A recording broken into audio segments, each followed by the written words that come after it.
Okay, I'm going to start the session. Welcome everybody to the Forum on Research and Interpersonal Culture of ACR. My name is Tiffany White. I'm at the University of Illinois, and I am coming to you live from right here in beautiful Champaign, Illinois, and very decidedly not Paris. But this has been a great experience for me so far, and I hope that you've had a great experience so far as well. I think we have found that everybody's far more innovative than we thought we'd be. The way the session will run today, I'm sorry. The way the session will run today is that we will hear from 5 presenters. They are listed here. Sharon Sweet will talk about ACR's unique interpersonal culture. Darren Dahl will speak about publication norms and processes. Laura Paracchio will speak about ACR's culture of research collaborations, and Anirban Mukhopadhyay will speak about global norms and achievements, and Joel Huber will finish with a discussion about cultural effects of university tenure system. After we hear those presentations, we will hear from some invited panelists, an esteemed list of panelists who are listed here, and they will reflect on presentations and ask a few thoughtful questions. And you will also have the opportunity to ask questions and to participate. And the way to do that is you can use the chat to speak amongst yourselves. I won't be actively monitoring the chat. However, if you have a question that you'd like to ask for someone on one of the presenters or the panelists, please direct message that to me, and I will make sure that when time allows, we can address those questions. And the only other, I guess, sort of housekeeping detail I would ask is that everybody, please mute yourself. So because we're going to be recording this session, so just make sure that you're recorded. And I would ask even the panelists and presenters, until all the presentations are over, if you're not speaking, please mute your video. With that, I'm going to hand the mic over to Sharon. And Sharon, I will figure out how to give you your remote control in just a second. But in the meantime, you're free to get started. Okay, well, thank you. I think we still need to have some muting going on. There's some static, but great. It's great to be here. Thank you, Tiffany. I'd like to start our discussion today on the culture of ACR by addressing where we are from. And let's see if I can advance. Good. So it's natural as a cross-cultural psychologist to ask, who are we? Where are we working right now? So these are some data from Rajiv that show us that we are mainly Western in our national affiliations currently, and that will surprise no one. But what you see here is that the largest fraction of the pie is, Thanks. The largest fraction of the pie is North Americans, followed by the next slice, the yellow slice, which is Europeans. So what this means is that 85% of us are currently working in culturally Western institutions and countries. Let's look at what that looks like in terms of membership trends over the years. So over the last 8 years, what I just described about our membership breakdown has been pretty stable, right? So overwhelmingly North American in terms of paid members to ACR, with secondarily European, with relatively small representation from the Asia Pacific regions, and very, very little from other regions. Okay? The exception, of course, is 2016, when ACR was held in Berlin. And what you see here is ACR North American conference registration trends, where the Berlin conference in 2016 really succeeded in diversifying national culture of the attendees, but not beyond Western cultural institutions. Okay, moving on. So that's our national culture. That is, in one way, it suggests that we're not very culturally diverse when it comes to our country affiliations. Of course, many of us are from different cultures of origin than the nations in which we currently work. Of our country affiliations of our schools, We really overwhelmingly where we really kind of introduced linguistic theory of it. And linguistics is a huge field, all kinds of different spaces.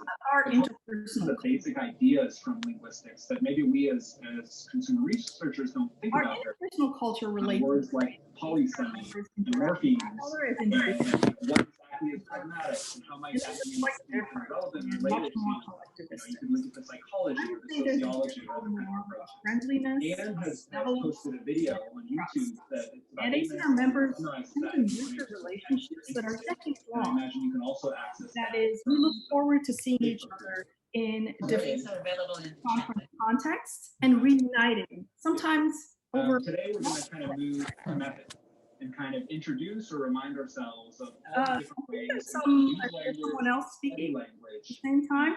Again, you could use language to study. I am just now hearing something as well. Be interested in language phenomena. You are not muted. Can you please mute yourself?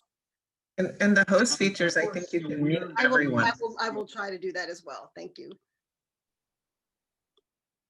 Awesome. Okay, thank you. So let me back up just a little bit. So the interpersonal culture relates to the way that ACR members interact with each other as individuals and as researchers. And this is a very collectivistic group, I would say, right? There's a general norm of friendliness, of benevolence and warmth, of trusting relationships, and we nurture relationships that are typically often decades long over the course of our careers.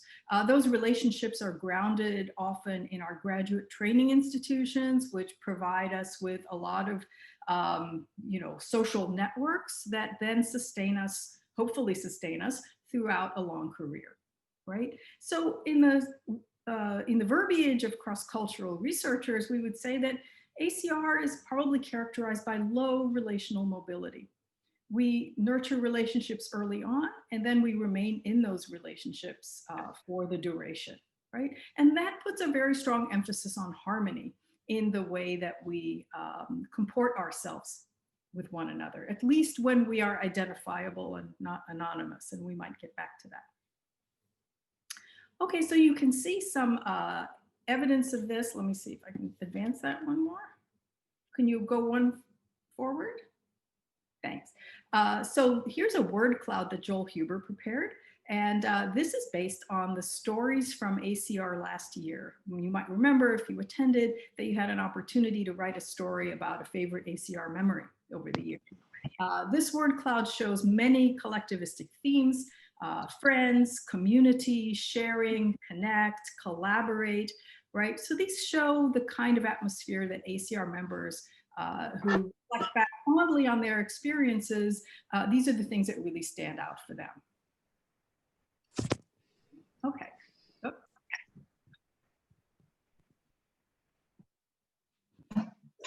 One more forward. Excellent. All right. So that norm of friendliness and harmony has a number of advantages in helping ACR members thrive as individuals and as scholars. One that's clearly seen in the enthusiasm shown at many ACR conferences, right? Including this one, the virtual one. People are enthusiastic to connect. So that's a very good thing. And something on the other hand, that low relational mobility with priority on harmony that can have some disadvantages. And one disadvantage arises if learning or self-correction is slowed because of a lack of honesty in interpersonal feedback, right? About our research, about our practices, and so on. So there's going to be a tendency to hold back, at least person to person. Another disadvantage might be that it can be hard to assimilate newcomers into an environment that is collectivistic, but also low in relational mobility. It can feel cliquish to newcomers into the group, including people from smaller schools, lesser known regions, and so on. A final and important disadvantage occurs if abuse arises from clear differences in power or privilege among individuals within the community. Right? And it's more likely in a culture that emphasizes harmony and long-term relationships that people's inappropriate actions might be tolerated longer, or that the consequences might be sidestepped, right? So these potential vulnerabilities are things that I hope we'll discuss in this session as we go forward and think about steps we can take to enhance the culture of ACR and better position it for the long term. So I'll hand back the mic to the next presenter.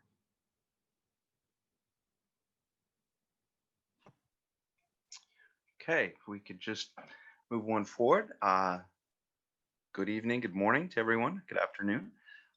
I was asked to talk a little bit about how ACR culture influences the publication and norms, the processes that we use. And what I'd like to do is just share 4 points of contrast, things to think about, and hopefully be just a smidge provocative. And so the first one is the notion that we are a community, but we're also alone. And the community that we have with respect to publication and the processes that surround publication is strong. In fact, I think we all identify very clearly as CV scholars, we're willing to help, willing to review, and I've always been struck by how everyone is always willing to put in effort and lend a hand. But not every community. In fact, the ACR executive ran a survey 2 years ago on this specifically. And most people do feel community, but there was many that felt alone. In fact, outside North America and smaller non-research schools specifically felt quite alone, and this extends into the publishing process. I think one of the failures of the JCR editorship that I was involved in was that we weren't able to expand the reviewer training program, and many people wanted to be involved because they felt alone in the process. So that's the first thing to consider. The second, the notion of being fast and yet slow. One of the value propositions of many of our journals is that we get the reviewer time down very small time, and we get the decision on our work very quickly. In fact, the journals have competed for years on how quickly they can bring a review and feedback back to you, the author, and I think that's fantastic. But then on the flip side, right, we see something maybe a little bit different. Now, editors over the last, I would say, 5 to 10 years have focused really on this notion of relevance and meaningfulness. They're big buzzwords in our world. But then why does it take 4 to 5 rounds, 3 to 5 years to get our knowledge to market? You know, how relevant are we? Are we as fast as we think we are? And maybe there's more work to be done there. Something else to think about. The third one is the notion of constructive and yet critical. Again, our community is very willing to read, comment, help, and we see this in our conferences at ACR. When you stop by a working paper or view of a project, everyone is willing to give comments constructively in person and help out. But unfortunately, sometimes on the flip side, with anonymity in the review process, I've often been shocked at the level of critique. You know, and many of us have pointed to our training. We do this in the way that we train in our PhD programs. Or maybe it's something deeper. The fourth one, and the last one to highlight, is the notion of progression yet regression. And there's no question that as we move forward over the last number of years, our culture with respect to reviewing and publication has produced better science, better sampling, better reporting, open data, pre-registration when appropriate. You know, that's the progression that we're seeing in our field for better science, and I think it's fantastic, and I think everyone would agree. But on the flip side, you know, there is regressive behavior that surrounds this. Some carry with this trend a mindset of distrust, absolute binary judgments of right and wrong, a gotcha culture is starting to exist, and trolling behavior that is really unfortunate. And so I often wonder, is that the characteristics of good science?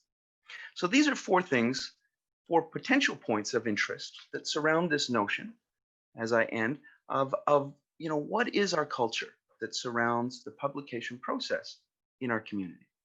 And now I'll switch to the next. So we are going to hear next from Laura Paracchio, and Laura is going to talk to us without a slide deck.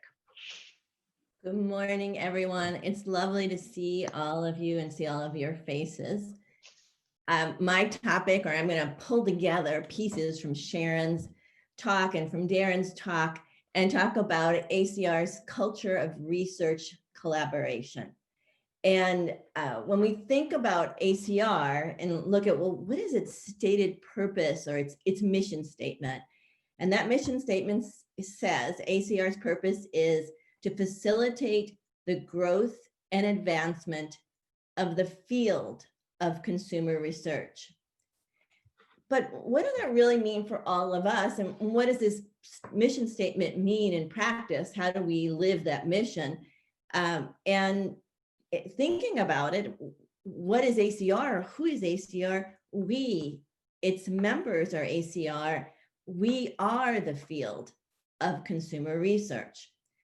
Last year, as Sharon mentioned, we celebrated ACR's 50th anniversary, and we collected people's memories and stories about ACR. And we had them write down vignettes or thoughts about ACR. And Sharon shared a word cloud. I wanted to share some of the specific stories that really or sentences, ideas that kept coming up over and over again. And one is, ACR is an awesome place for people to get together, make friends, stay connected, learn new knowledge. ACR is my intellectual home. That phrase, intellectual home, was used by many people, many of our members. ACR is a place where I feel I belong. And thanks for all of the wonderful people at ACR. So then, in answer to the question, what is ACR and what is collaboration? ACR is a community of scholars, and we are all networked and linked together through both our commitment to consumer research, but also our commitment to each other, our relationships with each other.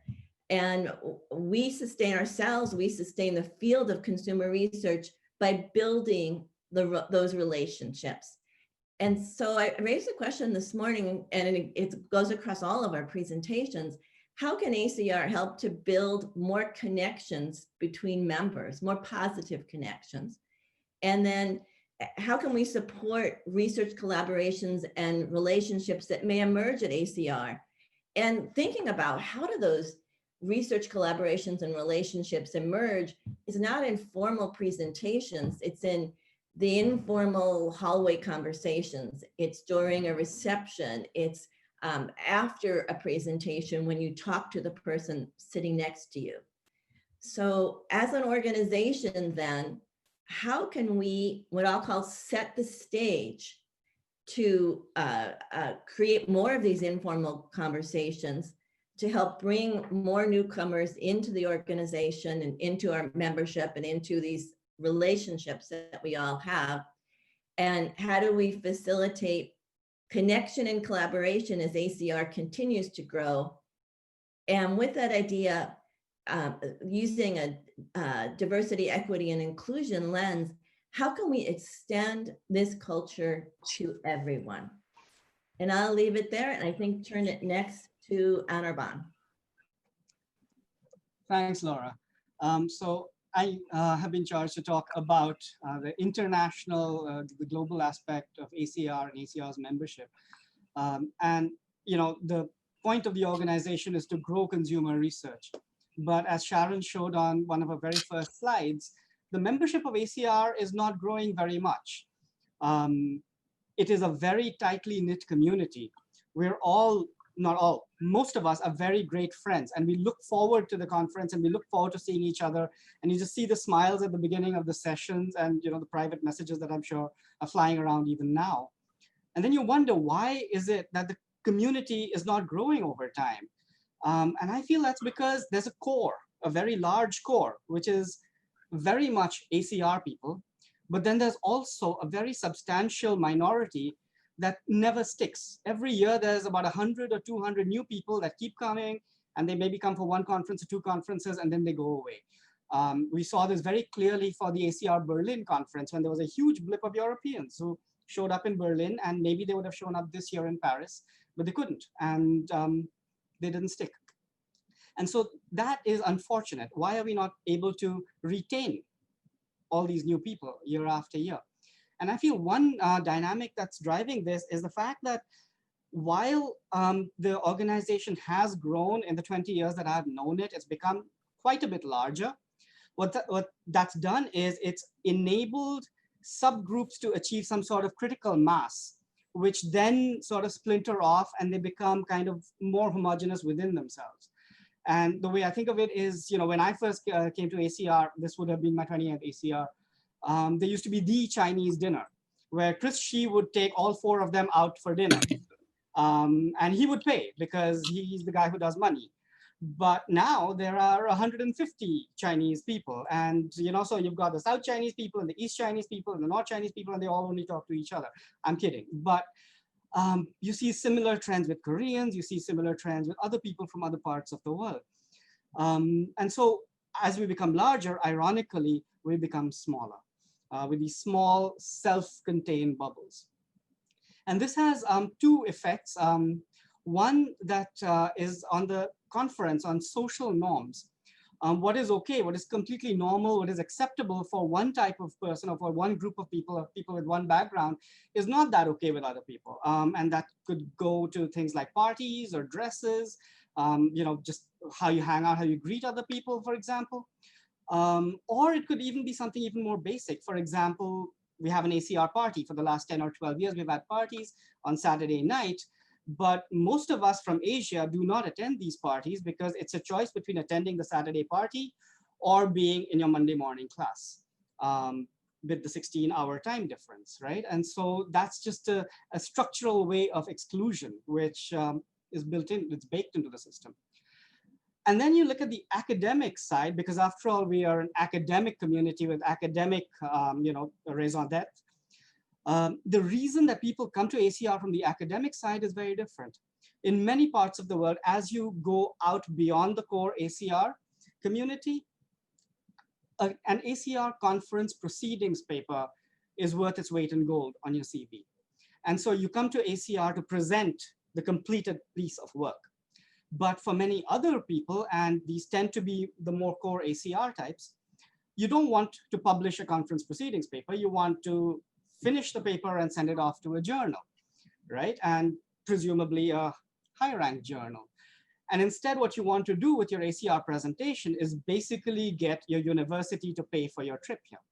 And so other dynamics kick in. You don't want to be scooped or something. So you're just going to send in a paper that's on the 3rd or the 4th round of review or something like that, right?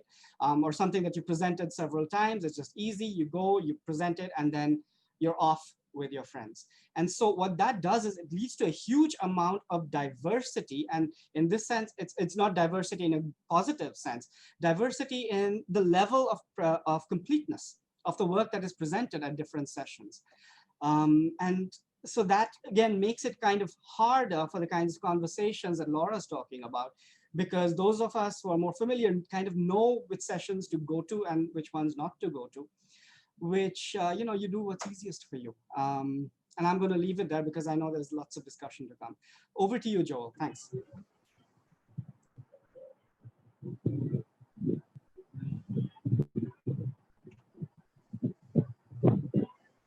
Joel, I think Joel, you're muted.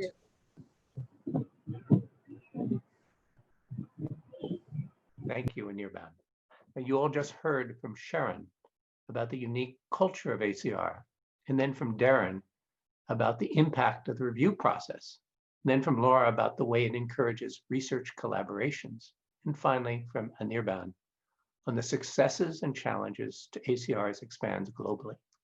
Now, I will explore the impact of academic promotions and propose that the tenure system strengthens our joint intellectual achievements. And here's why. ACR members on tenure track are evaluated by a faculty review of their classroom teaching, their university service, and more important, their research achievements. Research success depends on publications in ranked journals, citations to those articles, and assessment letters from scholars. Thus, to thrive, we need to be positively valued by other ACR members. It is that simple. Citations come from people who know our work, and letters are sent to those who know our accomplishments. Thus, in contrast with many other professions, Our success here depends on the extent to which our peers value our work. Being part of ACR's culture supports the critical components of personal and intellectual achievement that we need. The conferences help our scholarly development by involving us in reviewing, encouraging fascinating conversations and presentations, and more generally in facilitating the formation of critical research collaborations. Put differently, the warm and focused research interactions at ACR follow from the need to develop and improve coherent research streams, to involve those with similar goals, and generally to reinforce the quality of joint scholarship. In that way, the tenure system has helped develop an interactive, vibrant culture that has generated an exciting stream of insights. We as a field are central to developing an understanding of how consumers make marketplace decisions, experience the results of those decisions, and strive to make their lives better for themselves and the rest of the world. Obviously, the tenure system is not without its costs. For those beginning in the system, the goal of achieving lifelong tenure within 7 years of a PhD is a daunting, scary prospect. Further, since those whose careers were established in the past are the primary letter writers for new scholars, the system can be resistant to substantial changes in research methods or theoretical ideas. Still, the tenure system is the one we have. Institutions like ACR have been central in providing a sense of community that makes the system more accessible, more humane, and even fun. Let me close by stressing the implications of tenure for emerging scholars. First, building on Laura Paraccio's key idea of research collaborations, it is important to find and support a cohort of scholars with shared goals. Such cohorts can be organized around a theoretical topic like motivation or embodied cognition. It can be centered on an applied topic like internet purchases or consumer response. Or they can be based on methodology like insights from longitudinal or textual analysis. It is important for you to keep in touch with those people who share your goals. Help one another by providing positive reviews of early drafts, support in revising manuscripts in response to negative reviews, which we all have, and other actions that strengthen your projects together. Finally, as we gradually escape the restrictive bonds of COVID, it will be time to set up visits with your friends, joint meals, special sessions, and mini conferences. Being part of a cohort benefits all of us. We support each other, we learn from each other, and together we move the field forward. Now back. Thank you to all of the presenters. I know, Tom, that you have a question, but I just want to, before you ask it, remind everybody that if you would like to ask questions of the presenters, to please message me privately as opposed to in the everyone chat, and I will make sure that I summarize those questions and get them to whoever you want to address them as soon as possible. So Tom, why don't you? All right, bonjour à tous, bienvenue. Sharon described ACR's interpersonal culture as relatively collectivistic, characterized as a friendly, benevolent, and trusting community. Darren pointed out that members from smaller schools and from other countries are less likely to feel part of that community. I agree with that, but in addition to those two groups, I think other members, PhD students, or recent graduates may also feel less part of this community. And although we are certainly relatively collectivistic, to me it seems we are vertically rather than horizontally collectivistic, or a community that is high in perceived power distance, such that the name of one school on the name badge creates a hierarchy. This may prevent folks from smaller or teaching schools or from international schools from becoming part of the larger ACR community, and instead sticking with others from a similar tier in this hierarchy. This may also complicate things later on as far as external review letters for tenure are concerned, since many or most schools would like these to come from well-known upper tier ones. So my question is, if you agree with my observation, what can we do to become less hierarchical and a more inclusive community to all members? I'll jump in and take that. And I think that's a really valuable observation, Tom. I think that we are fairly hierarchical, right? Vertical collectivistic more than horizontal collectivistic. And that there, you mentioned a number of structures that support that. I think that I would offer a couple of observations and then see if anyone else wants to jump in. One observation is that norms in a collectivistic, sort of low relational mobility environment like ours, norms matter a great deal. And so what that means is they may be resistant to change, but at a certain point, if you are intentional and keep trying to modify them, once things reach a tipping point and with endorsement from higher authorities, things can change very dramatically and very quickly. And so I think that there's reason to hope that we can break down some of these barriers to inclusion that, that Anirban talked about and that Laura talked about, and that are very important for us to address through intentionality in terms of the structures that we set up. So for instance, as you mentioned, as Anirban mentioned, you know, when we arrive at a conference, we're happy to see each other and people want to glom together in their existing groups. One of the things I've noticed though about this virtual conference that's really impressed me is that the receptions are pretty well attended and that they offer an opportunity to kind of scramble that natural, you know, sort of normal order of things where people are put into breakout rooms talking with and meeting new people from new regions and you know, different tier schools and so forth. I think that's gone exceedingly well. And I think that's the sort of thing that we can continue. Again, it's in terms of intentionality and how we set up our structures to facilitate that. I also think, just as a last observation, that we ought to seed the vanguard, as they say in marketing communications. That is, we get the vanguard or the you know, high-ranking members of ACR, let's say, to explicitly endorse and to model the kind of behavior that we would like to see. So as in the breakout sessions, they're always moderated by very well-known people in the field, by Darren, by Linda Price last night, by Anirban and others. And I think these are great opportunities to set the example that we would like to do more to integrate new members and members from a diversity of backgrounds. Joel, would you like to comment on Tom's question of how we become less hierarchical?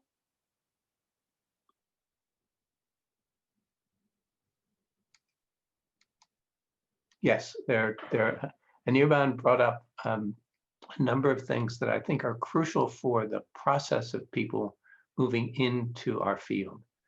He mentioned conference papers and conference presentations, which are reviewed by the group as a whole. And that makes a big difference and allows new people to come in. The other thing that happens is the review process for that, which is also extremely democratic. And so that begins that process of learning, a process which is extremely difficult. I take personal great pride in the effect of JACR, which was built by ACR and supported by ACR, that allows different voices to come in the different issues. And that is a part that I feel very strongly about. So I think those are among the things that help allow an approach to a culture that is actually very scary and very demanding. But I think we do a pretty good job of opening it. Thank you. I think Mara had a question that she wanted to ask next. Okay, well, thank you.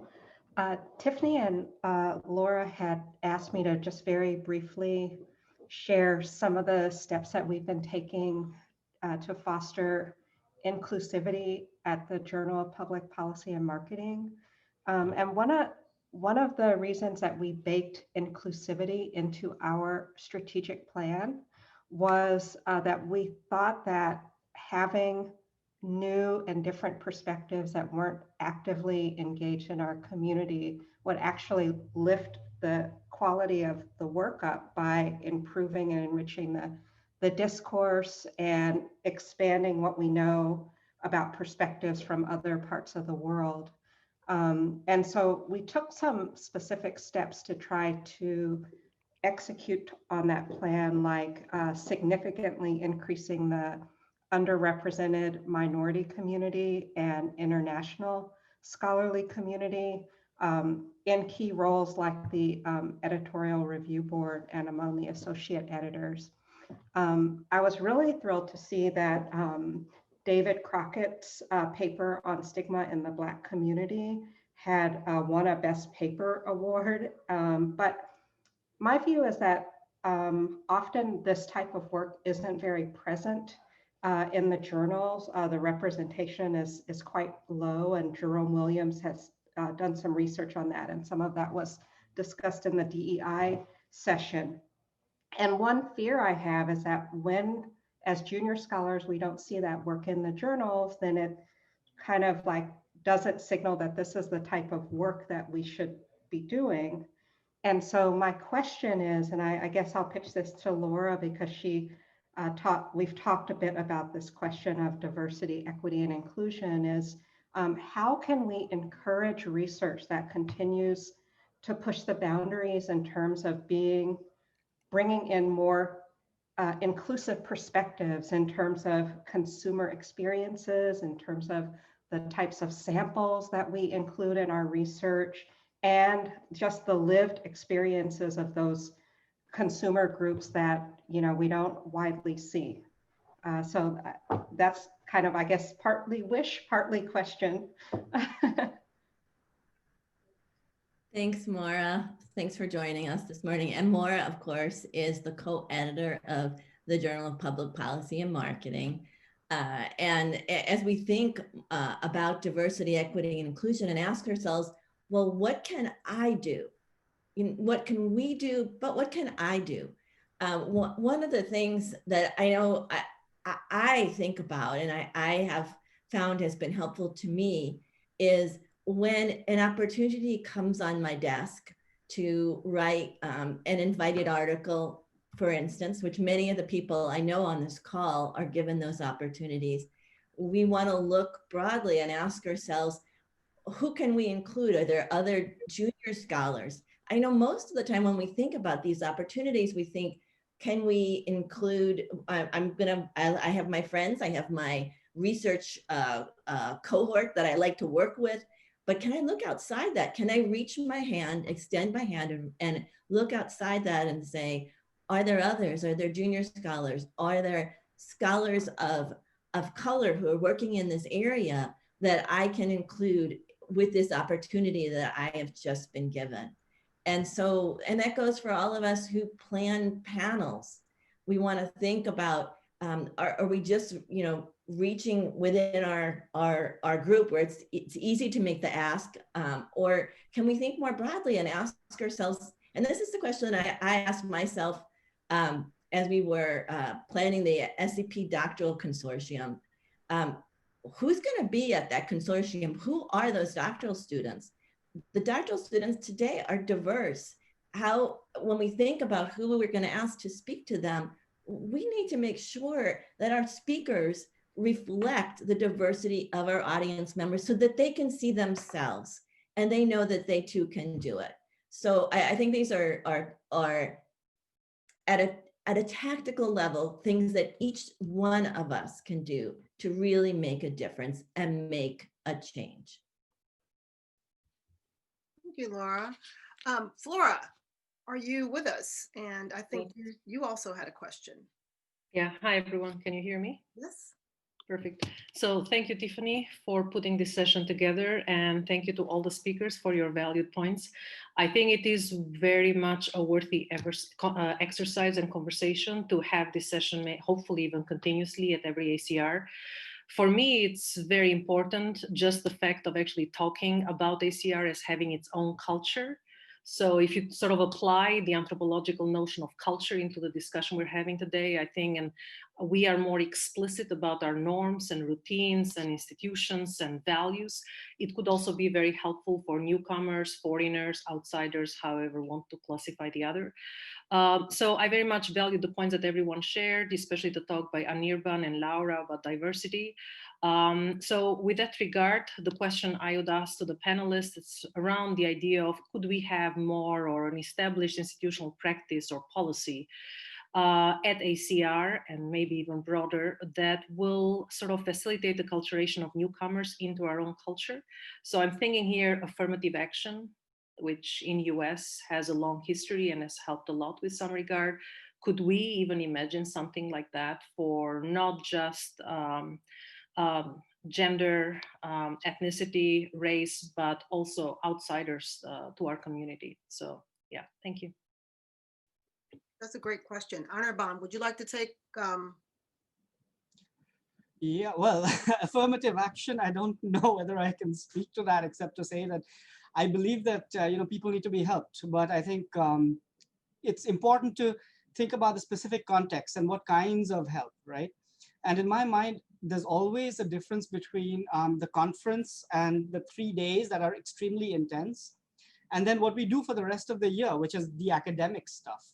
And I think there are different things that can be done here in the conference. In the chat box, we're already talking about the newcomers breakfast is fantastic, but I've been to the newcomers breakfast on both sides as a newcomer and as an old person talking to a newcomer. We interact for 45 minutes over a croissant, and then we go our separate ways. We never see each other again. And so it would be nice to have repeated interactions with maybe the same group of people, maybe not. At some of the doctoral consortiums, you go out for dinner with or a lunch with a group of doctoral students. That's very nice. It's an hour, hour and a half. But then, 6 months later, you'll have to search your inbox to try and figure out what their name even was, right? So you need to have multiple interactions so that people get comfortable just talking to you if you're one of the inner group type people, right? But I think that's fine. It doesn't matter really if some people don't come to a conference for 3 days every year. I think far more important is the academic side of the community and the research and so on. And I think in my 5 years as editor, the big difference I have realized between people who are sort of core group publishers in our main journals and people who are not, is not in the quality of the ideas. It's not even in the quality of the writing necessarily. It's in the quality of the revision notes. People who are not center circle just don't know how to write revision notes in a way that persuades reviewers who are center circle. It's a different sort of skill, and it's something that is not taught in many doctoral programs, certainly not around the world, and it's not something that you can learn by yourself. There's a whole cadence to it, which is why I think it is really, really important to set up the sorts of co-authorships that Laura was talking about. I think it's low-hanging fruit for those of us who are invited to write a review article of some sort, to reach out to somebody who's not inner circle, because there's intellectual labor to be done, and people have the time and the inclination to do this, and it's a win-win on both sides.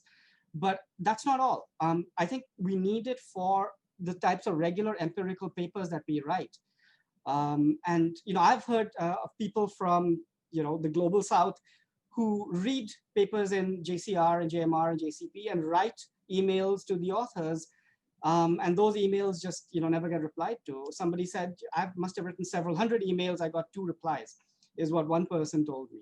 I think we need to be a lot more conscious of the spam that comes into our inboxes, just to know that some of it isn't spam, and take that to the next level. Structurally, we need to be able to facilitate these sorts of dialogues if we're really serious about putting our money where our mouths are. Thanks, Flora. This is not affirmative action, but I believe in structural solutions. So I guess that's where my thoughts went. Thanks. Thanks, Anirban. Rajiv, I think you had a question next. Yeah, thanks, Anirban. That was interesting. I'd also like to go back to what Darren talked about the kind of critical nature of our review process. I know that during my doctoral program, one of those eye-opening moments was I was assigned in a doctoral seminar to critique an article. So I put in lots of time, effort, wrote up this whole critique, did my presentation in class, and the professor, Joe Cody, he just paused and he said, okay, so what would you have done different? And it just floored me because I had focused all my effort on critiquing the article. I hadn't thought of what I would do differently. So I started answering. I'd say I would have done this, I would have done this. And every point I made, he says, well, that would have introduced this other problem. That would have been introduced this new problem that you would have then critiqued. And his point was that if you can't come up with a solution to a critique you made, if you can't write what you do different or what they need to do different, it has no place in a review. You shouldn't be writing that. And that's how I write my reviews. If I find something I don't like, but if I can't figure out what a recommendation of what to do differently or how it needs to be changed, I just drop it. And I wonder if there's something we can do with our review process. And this is a question maybe for Darren, maybe Anirban, to change the questions we ask. Instead of asking, what problems did you find with the lit review? What problems with the experimental design? What problem? Maybe we can ask, what would you do differently? Is it as simple as changing how we pose the questions in our review forms that could maybe help this? So I'll leave it at that. Well, oh yeah, you want to jump in first? I'll jump in quickly, Rajiv. I think all of us can relate to this. All of us have experienced on probably both sides exactly the point you're raising. So I see it as a multi-pronged issue that in terms of dealing with. The first would be, I do think the reviewer training sessions that have appeared sporadically at our conferences over time are actually quite helpful. And I wonder if ACR could actually play a more active role. I know that JCR has taken a spot periodically for those trainee sessions, and they're always very well received. Like, I'm always blown away by how many people come. But now that, ACR has its own journal, maybe that is something that we need to think about being a little more proactive, and can we be part of the conversation? So that's one thing I think maybe we could think about. The second is building on the point that you made. The instructions to reviewers and the guidance from the editors and the AEs in the review process is something that can be managed, and maybe it can be managed a bit better.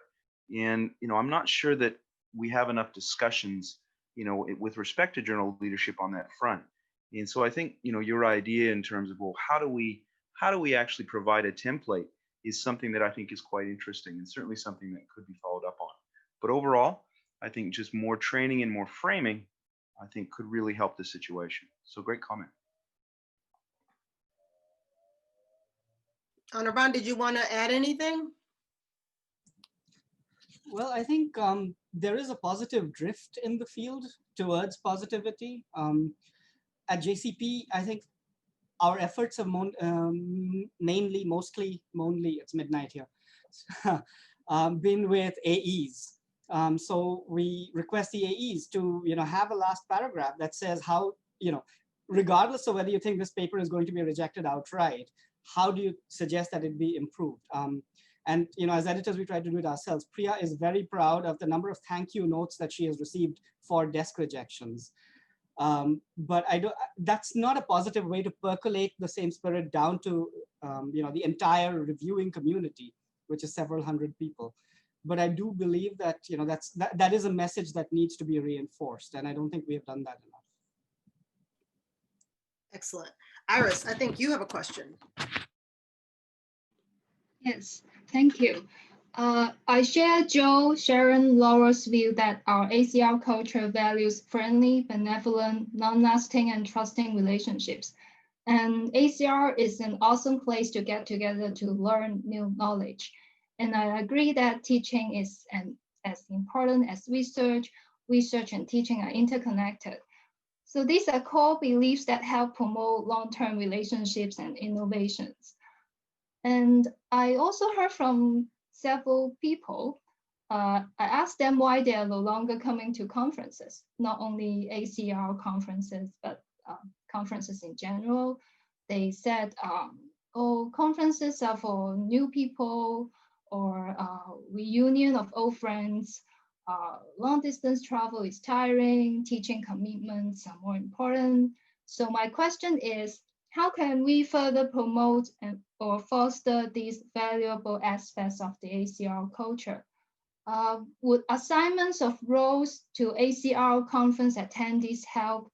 Say, for example, we randomly assign attendees to the role of a mentor and a mentee. And we assign them a topic like teaching, research, or review. So the mentee share a recent learning on the topic, the mentor gives feedback and gives a sharing on the same topic. So we can cultivate a learning and sharing atmosphere further. Would having a less organic approach to fostering communications help? What's your view on that? And on a regular basis, how can we engage members better? Would providing more online training, sharing sessions help? I'm going to ask if you have any thoughts on that, Laura. Sure, thanks, Tiffany.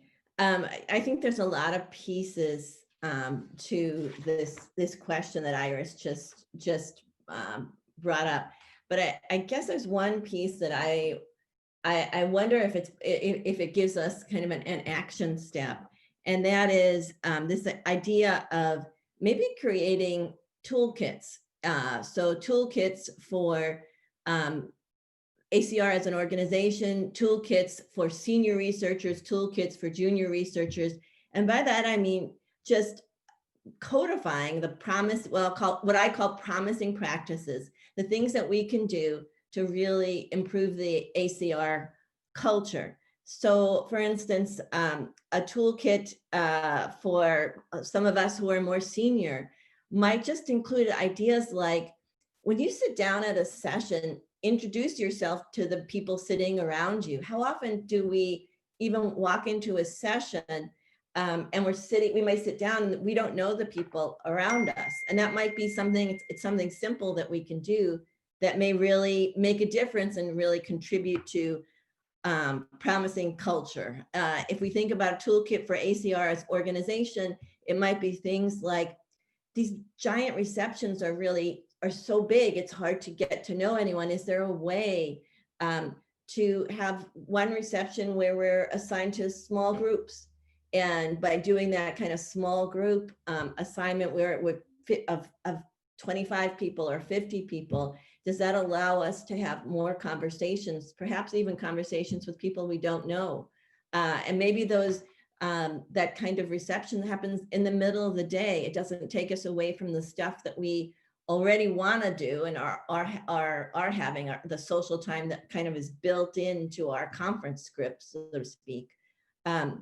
And I think there's many ideas like this where we may be able to look at practices and ask ourselves, can we use those to encourage inclusion, to help us spread the ACR culture, to make people who are new to the organization welcome, and to bring people in. And Joel, I think Joel might be, do you want to address this question? Thank you. I certainly would. I think there are, much of the discussion so far has been on the interpersonal reactions, and I think those are crucial.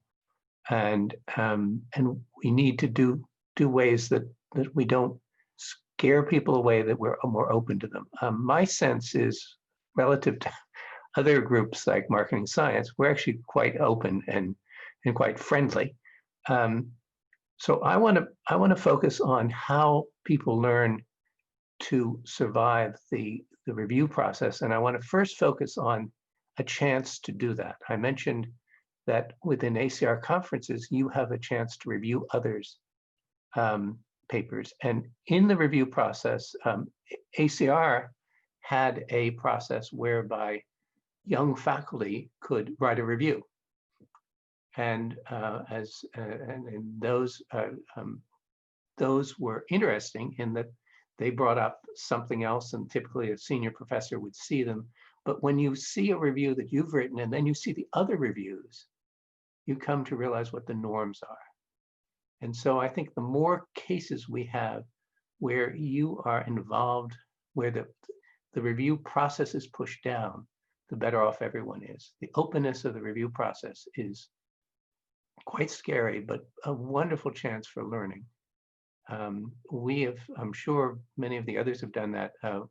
It is possible to get from authors the patterns of reviews across their papers. And a very useful thing in class is to have them give your whole class first draft. They all review it. Then you show them the reviews and you say, okay, you are now the author, what do you change? And so forth. You keep going on until the whole thing's accepted.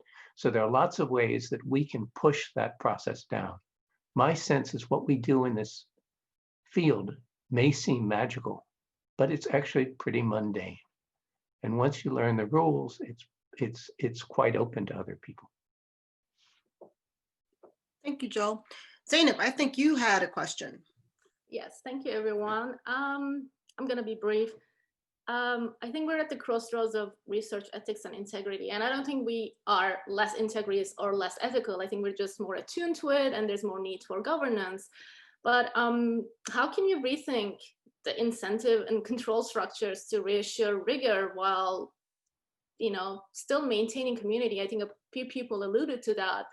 And be kind instead of being destructive, because there seems to be some sort of understanding that being kind and being rigorous are mutually exclusive. Yeah. Sharon, would you like to chime in on that? There we go. Sure, absolutely would. Actually, that's an excellent question, Zainab, and it's kind of the elephant in the room, right? How can we maintain a culture that's supportive and benevolent, but at the same time deal with problems in our field? And I want to suggest a couple of things. One is, as a number of you have alluded to, we need better incentives, especially in the review process. We need to make sure that reviewers are pushing for rigor as opposed to pushing for sleight of hand. And then we also need to have incentives that decentralize some of the sort of data investigation that happens, so that it's not in the hands of a small number of people or a set of very, very powerful people, but it's really more sort of bubbling up from the community. And I think that those things are very important. And going along with them, I think we need to encourage face-to-face discussion, honest discussion about concerns in the research literature.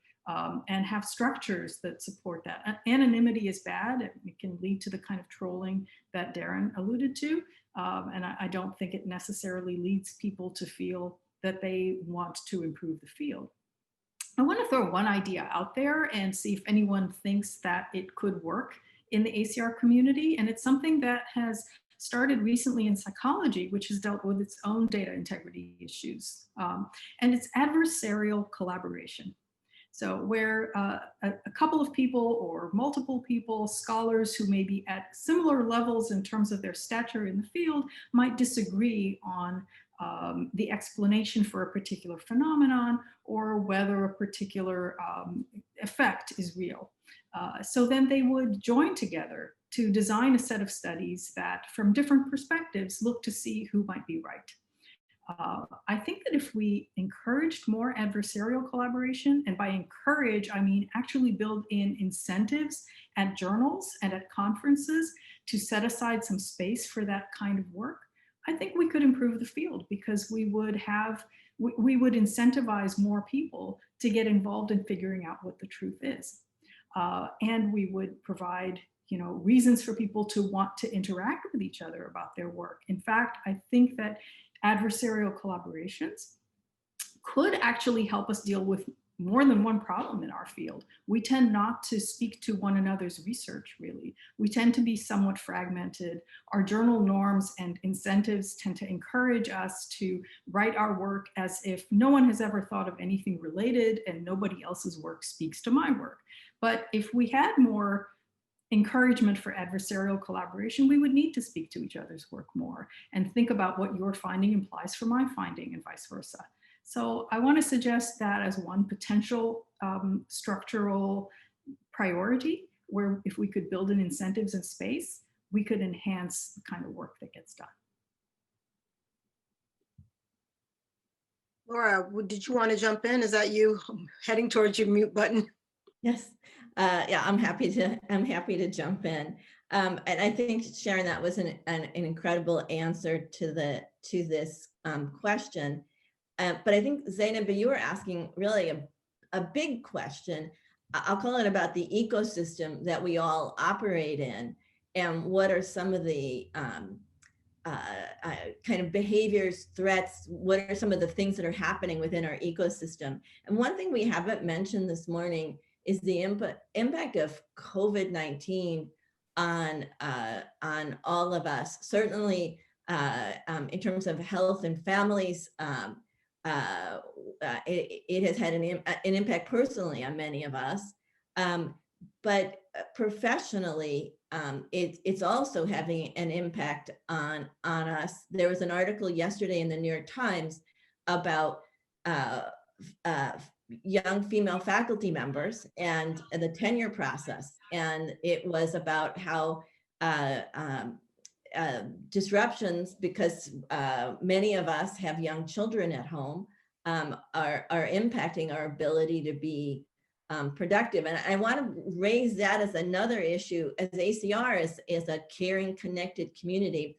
And I think that article probably spoke to me quite a bit, as I have 5 children. They're a little bit older now, but I certainly can understand that this is a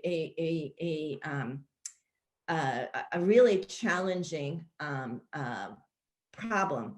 And so I bring that out as maybe something else that we as a community may want to look at and think about to help those among us who are experiencing professional impact of the virus.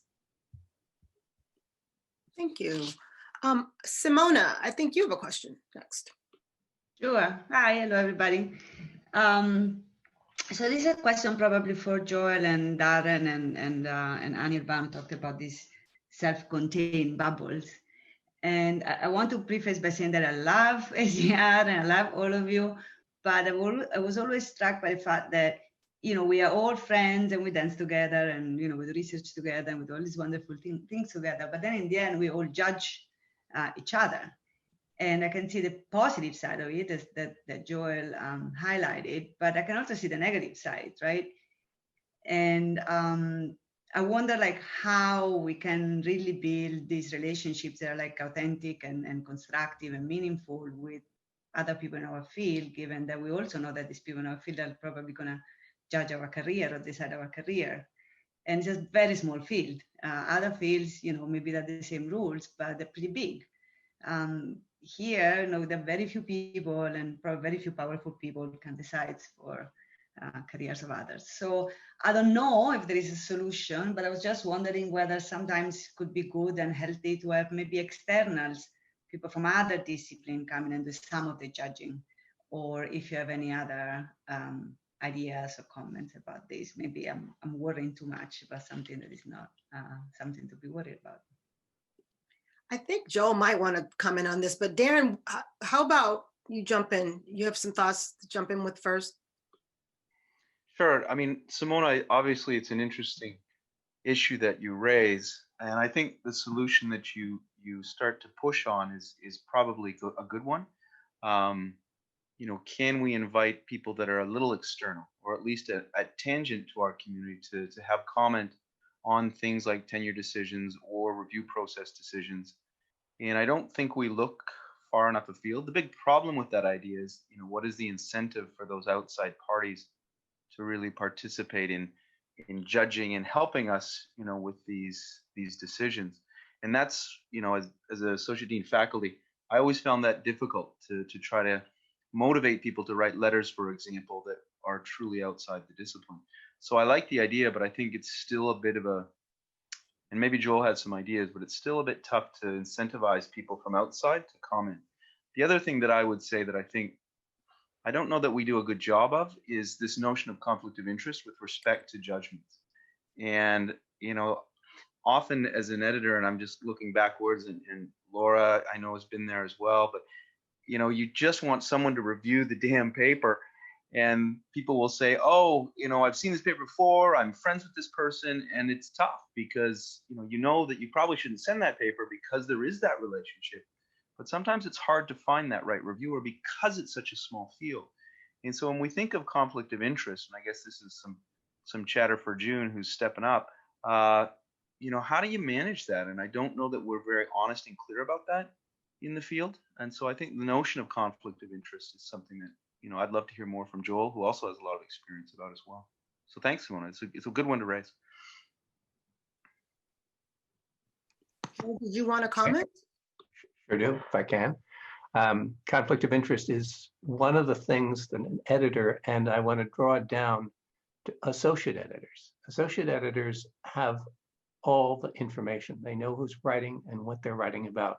They also tend to know better than the editor who is coming from where and what new things occur. And so in that sense, one of the things an editor can do is to say, I want to make sure that we hear from people who are positive for this and negative for it. And often, as editors, I was often surprised. I thought this would be negative, and I was wrong.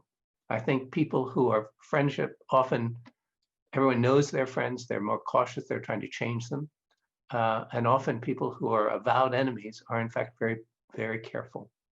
But that's the job of the associate editor and the editors to deal with that. I've been relatively pleased with that. I think it was the openness of the process at the high level is good. I want to give JCP some credit. I review for most of the journals, and I've noticed that the JCP reviews are often from younger people, and they're really working hard at it. And sometimes they're just at a low level, but boy, I love to see those reviews. I love to see that detail. Whereas the fat cats know the answer, sort of know, hey, here's what's good, here's what's bad, and they whip off a one-page thing. And JCP, unlike what happened for me in JMR and what we can't do in JACR because we don't allow it, JCP kicks people off. I mean, each year they knock them dead. And I think that's exactly what should be happening. We are responsive to those kinds of signals, and the editors and the associate editors know damn well when somebody is being inappropriate. And so in that sense, I'm pleased with it, but we need to work hard on it. And we need, as editors, which is the toughest part of being an editor, is you got to get a lot of people angry at you. And that's got to be part of the burden we carry. It's a good point, Joel. Pierre, I think you had a question or a comment. Yes, thank you. And I will, like Simone, I will start by saying how much I love ACR and always try to attend as many as possible. And it's really about the two comments that I think Anirban and Laura made about how to include better the outsiders. And because what Anirban described about the French, about the Chinese, you can say about the French, some of them come and then they don't come too often and then they stay together. I've seen this. And also, how do we make sure that ACR can fulfill its mission beyond the conference? Because during the conference, it's great. And my general view is that I feel, and this is also a question maybe for the group, that we've been very conservative with respect to technology. And I know because I've attended many conferences in nutrition and medicine that are just a huge deal. And it's very different because they have conference managers. But for example, I think there's an opportunity now because of COVID to perhaps change a bit what we've done. Because there's a few things about the way we do the conference now that are actually good, and I think we should keep. For example, the chat. It's a great way to get feedback, and because at the end of the conference, you're like, who told me that again? I forgot the name, etc. And also the fact that we now have all these pre-recorded conferences, presentations. When I was on the board, I remember we had a big, lively debate about the pros and cons of allowing people to take photos of the slides. I think by now it's kind of ironic that even though all the presentations are uploaded, we still have to vow and sign and tell that we will not make a recording of these things that are on a computer.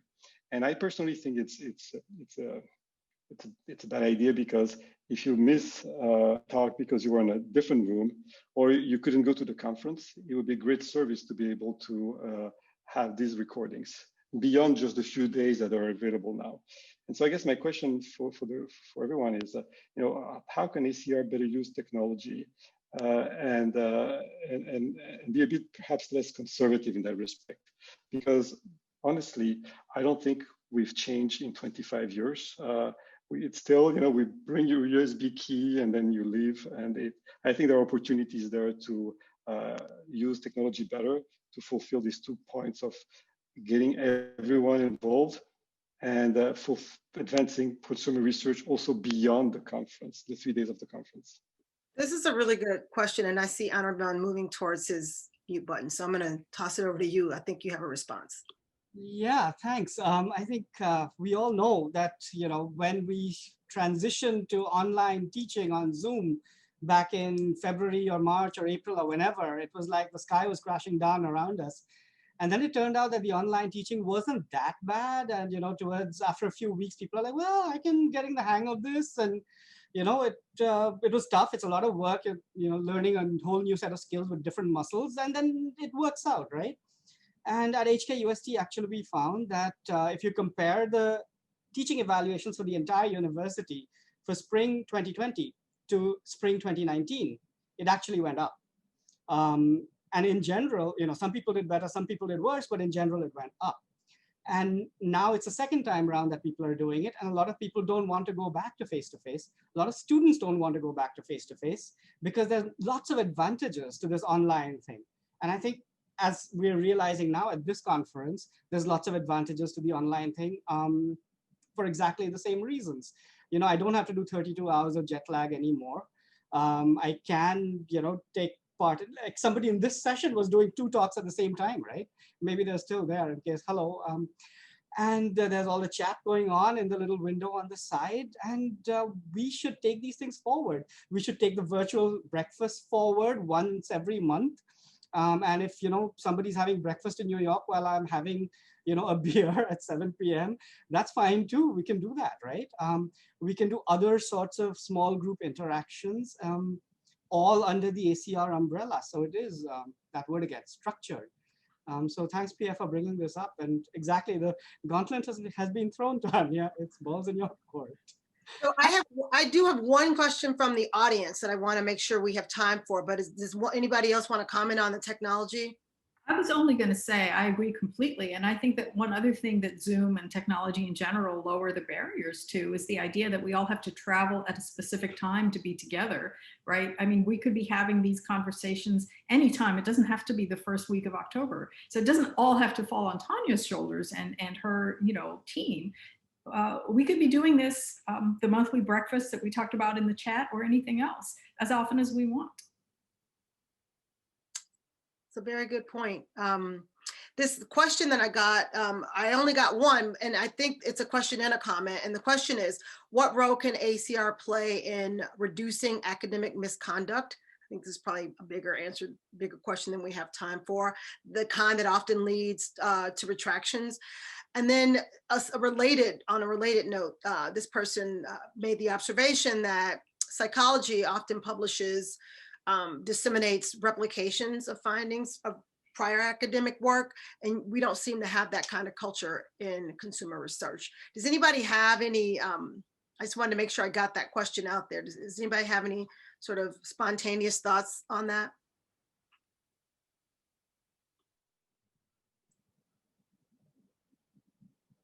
I think maybe to some extent this has been addressed.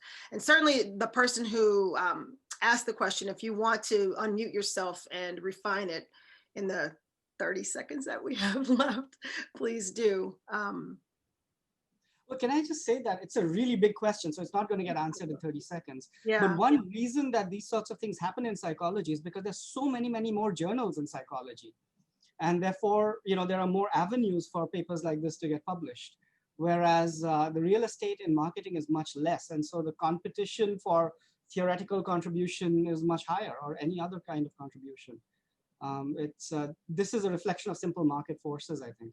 It's not that people in marketing are less willing or less able or less clean or in any such sense, right? And there's lots of stuff that we're doing, like Darren said. The Q quality is going up and the little R rigor is going up steadily. Thank you, Anirban. In fact, thank all of the presenters, Sharon and Darren and Laura and Anirban and Joel. Thank you to those who had the thoughtful questions, Tom, Maura, Flora. Rajiv, Iris, Zainab, Simona, and Pierre. And thanks to all of the folks in the audience for this really rigorous and thoughtful chat. June, I hope you can save it. If you have trouble doing that, let me know. And I hope everybody will continue to enjoy this ACR experience. It's been a pleasure. Thank you, Tiffany, for masterfully managing this whole process. And thanks to Joel for putting us together. Yes. Thanks, Joel.